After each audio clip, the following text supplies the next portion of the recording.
Hey everyone, and welcome back. We're doing a deep dive today on cybersecurity concerns. Okay.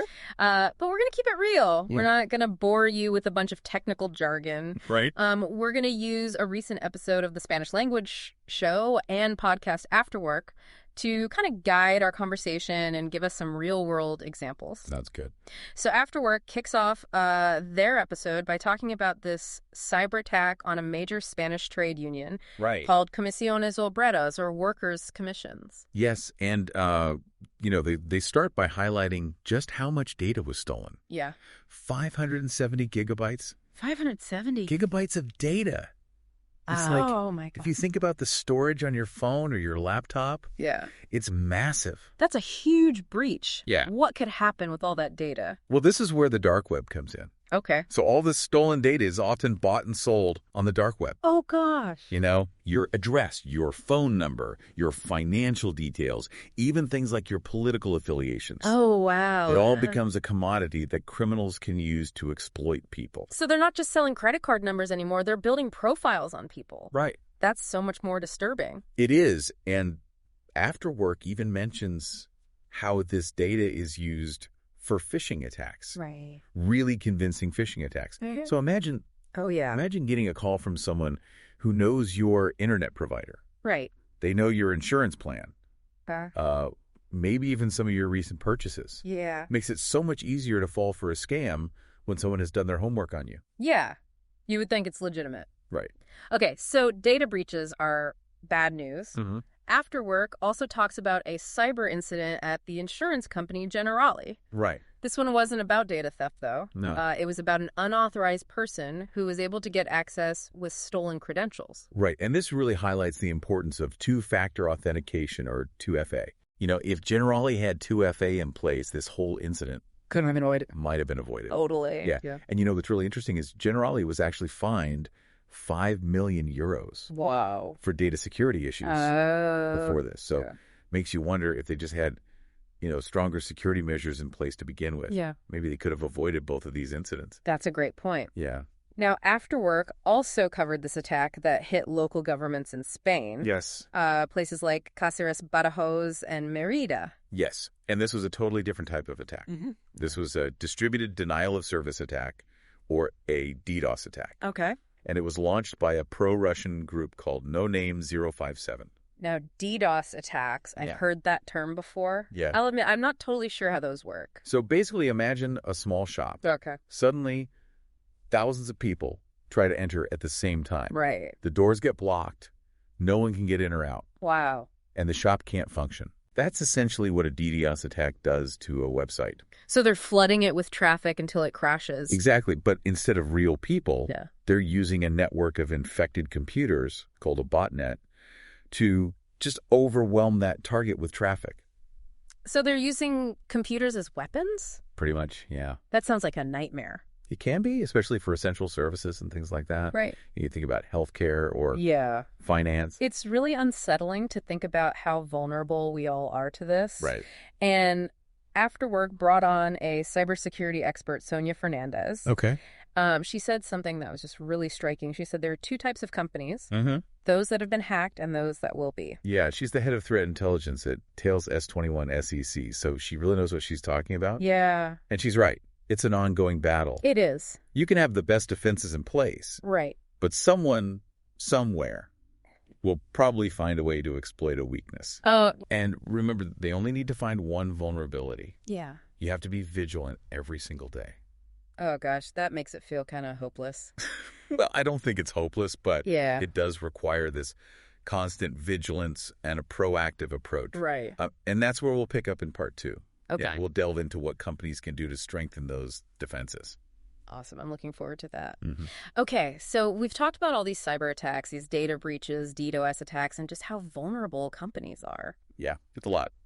But thankfully, After Work didn't just leave us there in that state of panic. Right. They actually dove into some ways that companies can protect themselves. Right. They highlight this thing that I think often gets overlooked, Mm-hmm. the human element. Okay. It's not all about firewalls and fancy software. Yeah. You have to think about how people behave, both the attackers and the victims. Yeah. They say the weakest link is often the human one. Exactly. I mean, we've all clicked on a suspicious link or fallen for a phishing email. Yeah. At some point. So how can companies address that? After work, really emphasize security awareness training for employees. Okay.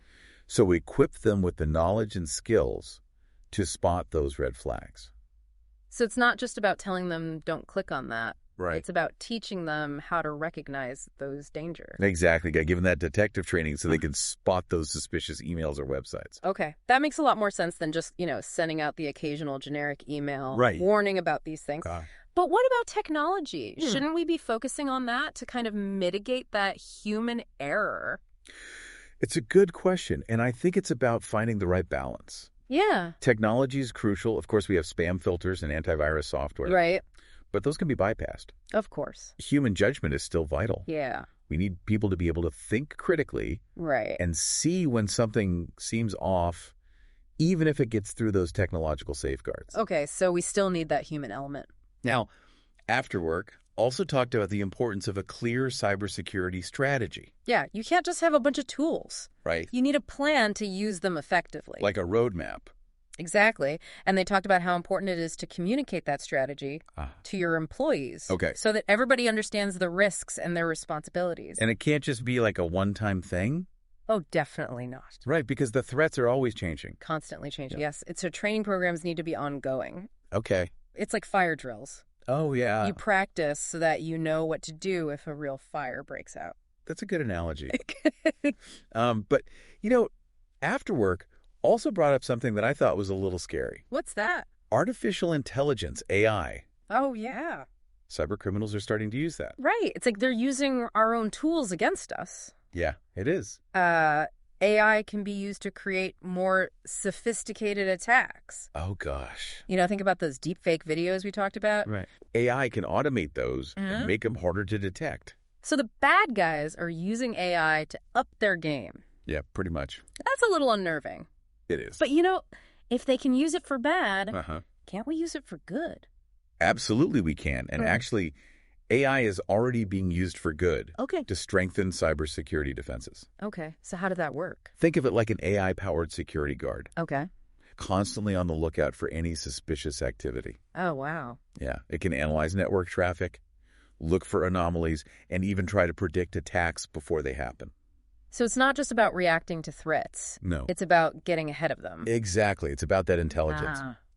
AI can look through mountains of data to find patterns and trends that humans might miss, and that helps security teams prioritize threats and respond more quickly and effectively. Wow. So AI is really reshaping this whole landscape. I think so, yeah. Now, After Work also talked about something that I think is becoming more and more relevant, cyber insurance. Right. It seems like every company is thinking about that these days. Yeah, it does. But After Work made a really good point that cyber insurance isn't a magic bullet. It's not just a get-out-of-jail-free card. No, you can't just buy a policy and ignore cybersecurity. Right. It can help mitigate the financial impact of an attack, but it won't actually prevent those attacks from happening. So it's more like a safety net. Right. Think of it like car insurance. Okay. It helps if you get into an accident. Right. But it doesn't make you a better driver. Right. You still need to be careful. Exactly. So what should companies consider when they're looking into cyber insurance? After Work said you really need to understand what the policy covers. Okay.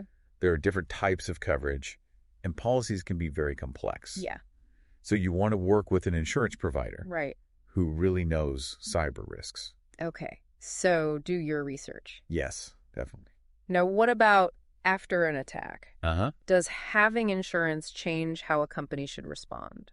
It's crucial to have a plan in place, regardless of insurance. Okay. So if an attack happens, you know exactly what to do. Okay. Who to contact, how to contain the damage, and how to recover. So have a plan. Have a plan. Got it. Your insurance company will also want to see that you've taken those appropriate steps to prevent and respond to attacks. Okay, so having a plan is essential. Yes. But After Work also stressed that even the best plan is useless if you don't have the right people to execute it.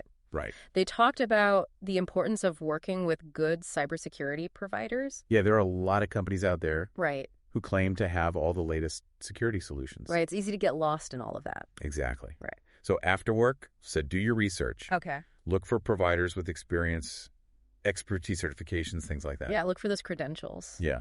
But it seems like cybersecurity is just a constantly moving target. It is. What's cutting edge today could be obsolete tomorrow. That's true. Yeah. And After Work talked about one of the things driving that change. Okay. The Internet of Things. Right. All these devices that are connected to the Internet. Yeah, we're connecting more and more every day. We're smart refrigerators, industrial control systems. Right. All potential entry points for attackers. Oh, gosh. It's kind of mind-blowing to think about how many things are connected now. It is. It seems like everything is smart these days. It does, yeah. But how do we secure all of these things? It's a huge challenge. Yeah, it sounds impossible. After Work said that manufacturers need to prioritize security from the very beginning. Okay. So during the design phase, right, too often it's an afterthought. Right. And that leaves devices vulnerable.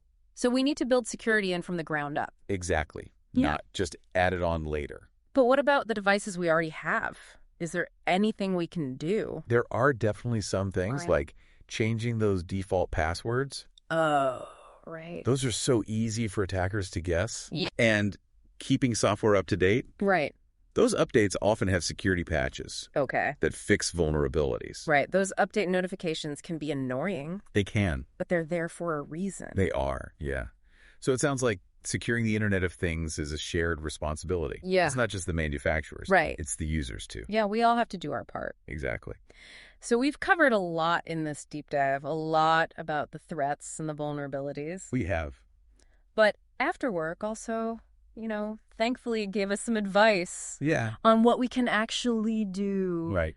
To protect ourselves. Practical steps. Yeah. They reminded us of some of the basics that we tend to overlook. The things we always forget. Right. Like strong passwords. Yeah, strong passwords seems like a no-brainer. You would think so. But I know a lot of people who still use weak passwords or the same password for multiple accounts. Right. That's a huge mistake. It is a recipe for disaster. Yeah. Yeah. So what do we do about that? A password manager is a really good tool. Okay. To help you create and store those strong, unique passwords. Yeah. For all your accounts. It takes the pressure off of trying to remember them all. Exactly. Now, After Work also really stressed two-factor authentication. Right. I have to admit, I've been guilty of skipping that step. Yeah, it can be a pain. Sometimes, yeah. But after hearing about all these breaches, I'm thinking maybe I shouldn't skip that step. It really is worth it. Yeah. It's such a simple thing. Right. But it adds a really big layer of security. So it's like an extra lock on your door. Exactly. Okay, so strong passwords, two-factor authentication, what else? Keeping your software updated. Oh, yeah. That's another crucial one. I know, I hate those update notifications. Me too. But they're there for a reason. They are. It's kind of like procrastination, but with much higher stakes. Right. Little inconvenience now.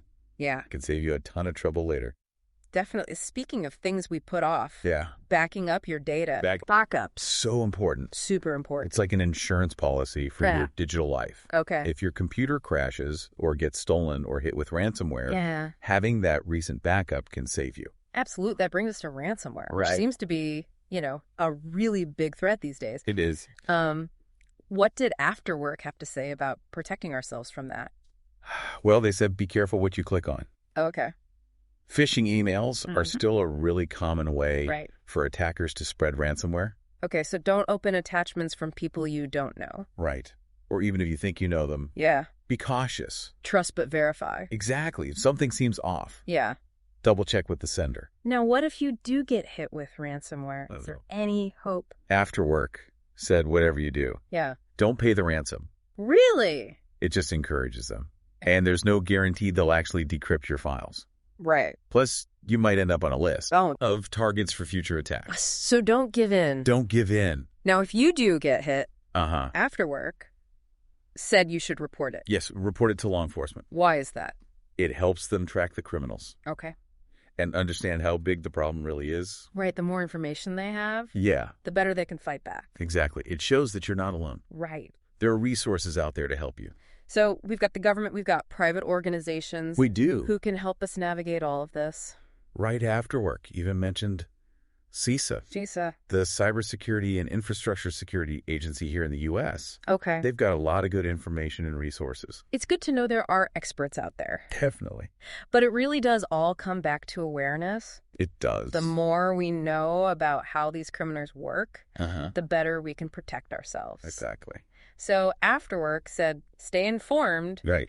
about the latest threats. There are websites and blogs and even podcasts. Oh, yeah. All about cybersecurity. Right. Make it a habit to stay up to date. Okay, stay up to date. Knowledge is power. Yeah, and if you're not sure about something, ask for help. Exactly. Talk to someone. Right. Your IT department.